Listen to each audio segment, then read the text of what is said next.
Office से आकर जैसे ही मैंने घर में प्रवेश किया, एक सौंधी सी महक मेरे पूरे तन मन में फैल गई। बैग को सोफे पर पटक हाथ मुंह धोकर मैं सीधे किचन में जा घुसी। कढ़ाई में सिक रहे समोसों को देखकर पीछे से माँ के गले में बाहें डालकर बोली, अरे वाह माँ, आज तो आपने समोसे बनाकर मोकेम्बो को खुश कर दिया। बोलिए, आपको क्या चाहिए? तू खुद माँ बन गई है, पर अभी भी बचपना नहीं गया तेरा। ले जल्दी से खा कर बता कैसे बने हैं। प्लेट में 2 समोसे और धनिया की चटनी डालकर देते हुए माँ ने हल्की सी चपट मेरे गाल पर लगा दी। माँ बन गई तो क्या, मैं आपकी बच्ची नहीं रही? कहते हुए मैंने समोसे खाने लगी। सर्दियों में माँ के हाथ के समोसों के हम सब दीवाने थे। मुझे याद है, माँ किलो किलो मैदा के समोसे बनाती, पर हम भाई बहन खाने में प्रतियोगिता सी करते और सारे समोसों को चट कर जाते थे। माँ को कुकिंग का बहुत शौक था, इसलिए शायद हम भाई बहन बहुत चटोरे हो गए थे। मैं बचपन की सुनहरी यादों में कुछ और खोती उससे पहले मेरे पतिदेव अमन ने घर में प्रवेश किया और आते ही फरमान जारी किया, वीनू, जल्दी से कड़क चाय बना दो, सिर में तेज़ दर्द हो रहा है। बेटा, तुम हाथ मुंह धोकर आ जाओ, मैंने तुम्हारी पसंद के पनीर के समोसे बनाए हैं और कड़क चाय बस तैयार होने ही वाली है। अरे माँ, आप क्यों परेशान होती हो? इतनी बार आपसे कहा है कि आप बस आराम किया करिए, पर नहीं, आप मान नहीं सकती। बेटा, हाथ पैर चलते रहेंगे तो बुढ़ापा आराम से कट जाएगा, पर अगर जाम हो गए तो मेरे साथ साथ तुम लोग भी परेशान हो जाओगे। इसलिए हल्का फुल्का काम तो करने ही देते रहो। जिंदगी भर तो काम में कोल्हू के बैल की तरह जूते रहे और अब तुम आराम करने को कह रहे हो, तो बताओ कैसे हो पाएगा? माँ ने मुस्कुराते हुए कहा तो अमन निशब्द से हो गए। हमें खिलाकर माँ अपनी प्लेट लगाकर ले आई और टीवी देखते हुए स्वयं भी खाने लगी। माँ की शुरू से आदत है कि जब तक घर के एक एक सदस्य को खिला नहीं लेंगी, तब तक स्वयं नहीं खाएंगी। मैं चेंज करके कुछ देर आराम करने के उद्देश्य से बिस्तर पर लेट गई। लेटते ही मन आज से 2 बरस पूर्व जा पहुंचा, जब एक दिन सुबह सुबह मेरे भाई अनंत का मेरे पास फ़ोन आया। माँ और बाबूजी उस समय अनंत के ही पास थे। मेरे फ़ोन उठाते ही वह बोला, मैं तो परेशान हो गया हूँ इन दोनों से। जब भी घर में आओ तो लगता है मानो 2 जासूस बैठे हैं घर में। हमारा इनके साथ एडजस्ट करना बहुत मुश्किल हो रहा है। दीदी, आप ही कोई तरीका बताओ जिससे ये दोनों यहाँ से चले जाएं। अनंत की बातें सुनकर मेरा दिमाग सुन पड़ गया था। उस समय उम्र में 10 वर्ष बड़ी होने के बावजूद समझ नहीं पाई कि उसके प्रश्न का क्या जवाब दूं। जिस बेटे के जन्म के लिए माँ बाबूजी ने न जाने कितनी मन्नतें मांगी, कितने मंदिर मस्जिद के दरवाजे खटखटाए और जिसके जन्म होने पर लगा मानो उनके जीवन के समस्त दुखों का हरण हो गया हो, वही बेटा आज उन्हें जासूस कह रहा था। अपनी संतान की प्रगति से खुश होने वाले माता पिता अपने ही बेटे के घर में जासूस कैसे हो सकते हैं? भारतीय संस्कृति में पुत्र को मोक्ष के द्वार तक पहुंचाने वाला कहा गया है। हमारे धर्म रक्षकों ने इस पर और चाशनी चढ़ाई की। मरणोपरांत पुत्र के द्वारा दी गई मुखाग्नि से ही स्वर्ग की प्राप्ति होती है, अन्यथा तो मानव बस नरक में ही जाता है। बस इसी मानसिकता के शिकार धर्मवीरू माँ बाबूजी इस कमर तोड़ती महंगाई में भी एक के बाद एक 3 बेटियों की कतार लगाते गए। इस बीच माँ के गर्भ में पल रही कुछ बेटियों को तो जन्म ही नहीं लेने दिया गया। खैर, इंतजार का फल मीठा होता है, यह कहावत हमारे घर में भी चरितार्थ हुई और अंत में जब बेटा हुआ तो लगा मानो साक्षात स्वर्ग के द्वार खुल गए हों। माँ बाबूजी को उनका वह अनमोल हीरा मिल गया था जो उनकी वृद्धावस्था को तारने वाला था। अपने हीरे मोती जैसे भाई को पाकर हम बहनों की खुशी का भी कोई ठिकाना नहीं था, क्योंकि हर रक्षाबंधन और भाई दूज पर हमें ताऊजी के बेटों की राह देखनी पड़ती थी। अब वह औपचारिकता समाप्त हो गई थी। समय अपनी गति से बढ़ रहा था। हम तीनों बहनों की शादियां हो गई। दोनों बड़ी बहनें अपने परिवार के साथ विदेश जा बसी थी। 100 साल 2 साल में एक बार ही आ पाती थी। न केवल भाई अनंत, बल्कि हम बहनों को पढ़ाने लिखाने में भी माँ बाबूजी ने कोई कसर नहीं छोड़ी थी। अब तक अनंत भी इंजीनियरिंग करके दिल्ली में एक मल्टीनेशनल कंपनी में अच्छे पैकेज पर नौकरी करने लगा था। मैं भी यहाँ मुंबई में एक बैंक में कार्यरत थी। भारतीय समाज में लड़के की नौकरी लगते ही उसकी बोली लगनी प्रारंभ हो जाती है। सो अनंत के लिए भी रिश्तों की लाइन लगी थी। जब भी किसी लड़की का फोटो आता तो माँ बाबूजी की खुशी देखते ही बनती थी।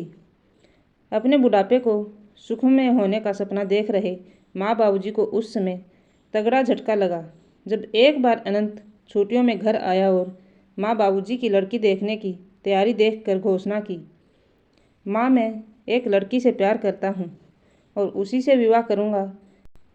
आप लोग परेशान न हों। अनंत एक वाक्य में अपनी बात कहकर घर से बाहर निकल गया। माँ बाबूजी को काटो तो खून नहीं। माँ कभी उस दरवाजे को देखती जहाँ से अभी अनंत निकल कर गया था और कभी बाबूजी को। अपने कानों सुनी बात पर वे भरोसा ही नहीं कर पा रही थी। अचानक किए गए अनंत के इस विस्फोट से वे बुरी तरह घबरा गई और फूट फूट कर रोने लगी और बोली, इसी दिन के लिए पैदा किया था इसे। इसे पता भी है कि कितने बलिदान के बाद हमने इसे पाया है। क्या क्या सपने संजोए थे बहू को लेकर। इसने एक बार भी नहीं सोचा हमारे बारे में। बाबूजी शायद मामले की गंभीरता को भांप नहीं पाए थे या अपने बेटे पर अति विश्वास को। सो वे माँ को दिलासा देते हुए बोले, मैं समझाऊंगा उसे, बच्चा है, समझ जाएगा, सब ठीक हो जाएगा। यह सब क्षणिक आवेश है। मेरा बेटा है, अपने पिता की बात अवश्य मानेगा। माँ को भी बाबूजी की बातों पर और उससे भी ज़्यादा अपने बेटे पर भरोसा था। सो बोली, हाँ तुम सही कह रहे हो। मुझे लगता है मजाक कर रहा होगा। ऐसा नहीं कर सकता वह। हमारे अरमानों पर पानी नहीं फेरेगा हमारा बेटा। चूँकि अगले दिन अनंत वापस दिल्ली चला गया था, सो बात आई गई हो गई। पर अगली बार जब अनंत आया तो बाबूजी ने एक लड़की वाले को भी आने का समय दे दिया। अनंत ने उनके सामने बड़ी ही रूखा और तटस्थ व्यवहार किया और लड़की वालों के जाते ही माँ बाबूजी पर बिफर पड़ा। ये क्या तमाशा लगा रखा है आप लोगों ने। जब मैंने आपसे को बता दिया कि मैं एक लड़की से प्यार करता हूँ और शादी भी उसी से करूँगा, फिर इन लोगों को क्यों बुलाया। वह मेरे साथ मेरे ही ऑफिस में काम करती है और यह रही उसकी फ़ोटो। कहते हुए अनंत ने एक पोस्ट कार्ड साइज की फ़ोटो टेबल पर पटक दी।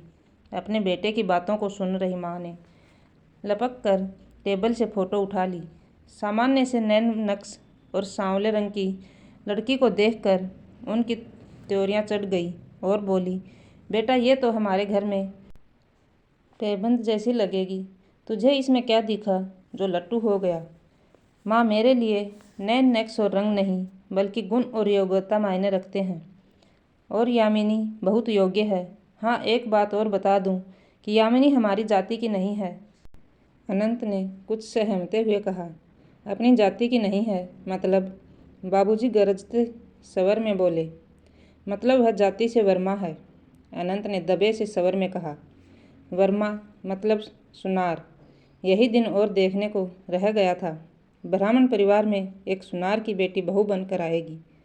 वाह वाह, इसी दिन के लिए तो पैदा किया था तुझे। यह सब देखने से पहले मैं मर क्यों न गया। मुझे यह शादी कतई मंजूर नहीं। बाबूजी आवेश और क्रोध से कांपने लगे थे। किसी तरह माँ ने उन्हें संभाला। तो ठीक है, यह नहीं तो कोई नहीं। मैं आप लोगों की खुशी के लिए आजीवन कुंवारा रहूँगा। अनंत अपना फैसला सुनाकर घर से बाहर चला गया था। उस दिन न घर में खाना बना और न ही किसी ने कुछ खाया। प्रतिपल हंसी खुशी से गुंजियामान रहने वाले हमारे घर में ऐसी मनहूसियत छाई कि सबके जीवन से उल्लास और खुशी ने मानो अपना मुंह ही फेर लिया हो। विवाहित होने के बावजूद हम बहनों को भी इस घटना ने कुछ कम प्रभावित नहीं किया। माँ बाबूजी का दुख हमसे देखा नहीं जाता था और भाई अपने पर अटल था, पर शायद समय सबसे बड़ा मरहम होता है। कुछ ही माह में पुत्र मोह में डूबे माँ बाबूजी को समझ आ गया था कि अब उनके पास बेटे की बात मानने के अलावा कोई चारा नहीं है।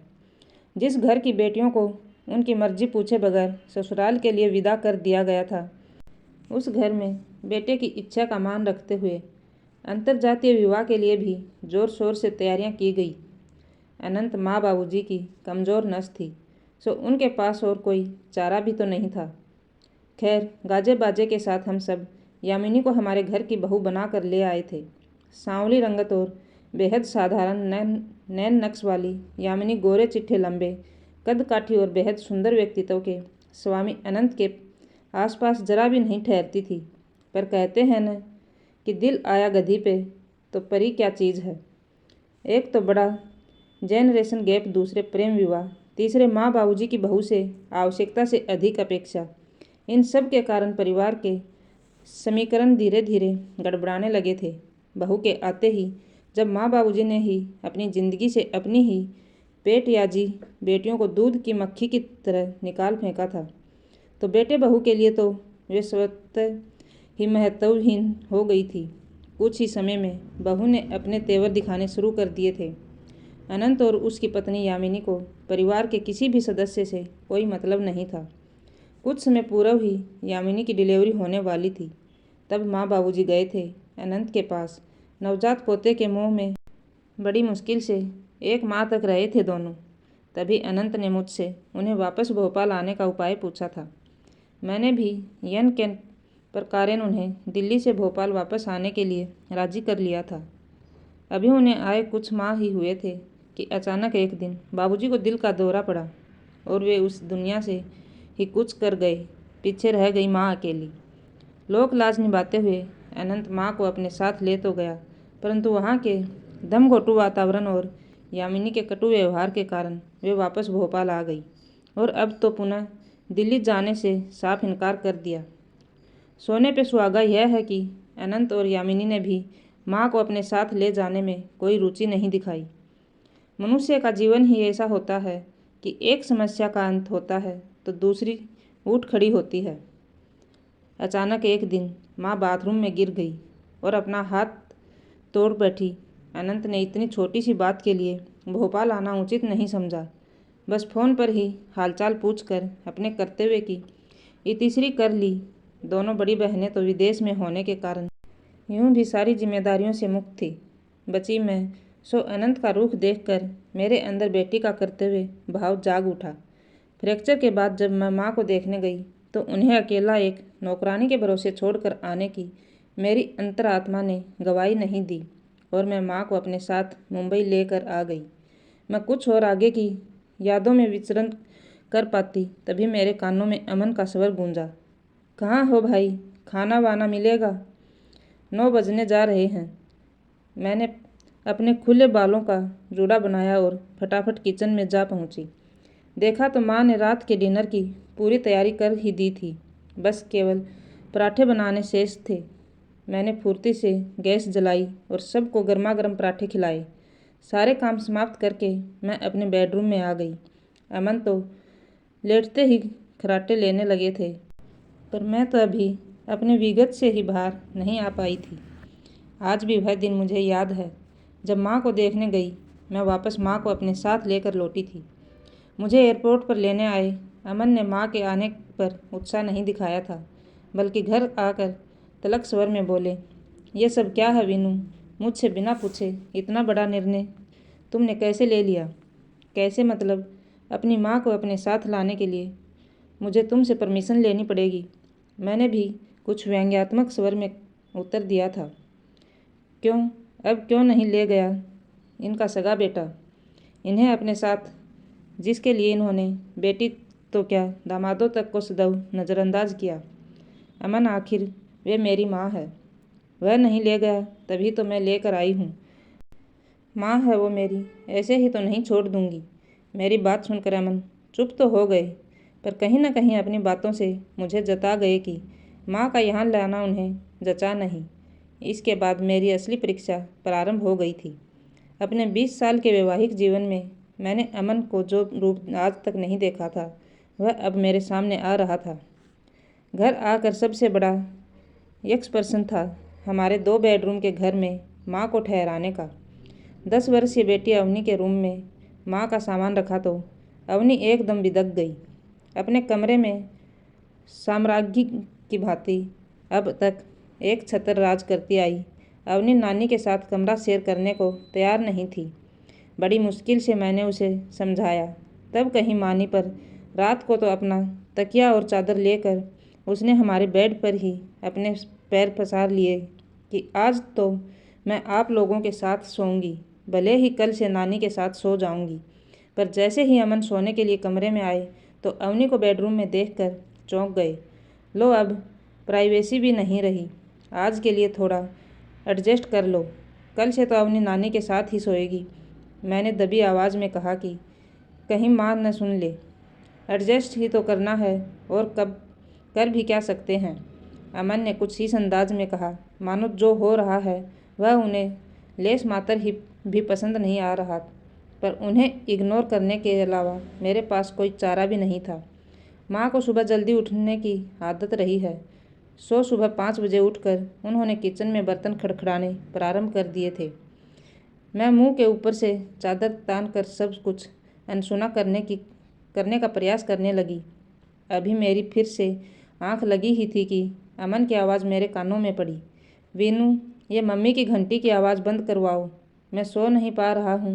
मैंने लपक कर मुँह से चादर हटाई तो माँ की मंदिर की घंटी की आवाज़ मेरे कानों में भी शोर मचाने लगी। सुबह के सर्दी भरे दिनों में भी मैं रजाई में से बाहर आई और किसी तरह माँ की घंटी की आवाज़ को शांत किया। जब से माँ आई मेरे लिए हर दिन एक नई चुनौती लेकर आता। 2 दिन बाद रात को जैसे ही मैं सोने की तैयारी कर रही थी कि अवनी ने पिनपिनाते हुए बेडरूम में प्रवेश किया।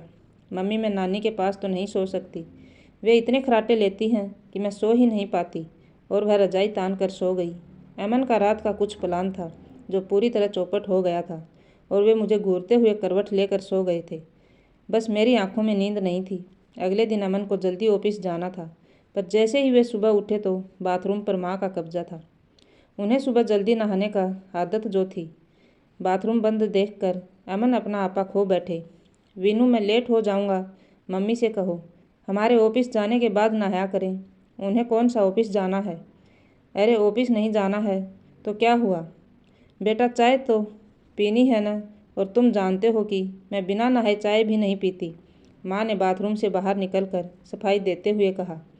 जिंदगी भर अपनी शर्तों पर जीती आई माँ के लिए स्वयं को बदलना बहुत मुश्किल था, और अमन मेरे साथ कोऑपरेट करने को तैयार नहीं थे। इस सब के बीच में खुद को तो भूल ही गई थी। किसी तरह तैयार होकर लेट लतीफ़ बैंक पहुंची और शाम को बैंक से निकलते समय दिमाग में बस घर की समस्या ही घूमती। इससे मेरा काम भी प्रभावित होने लगा था।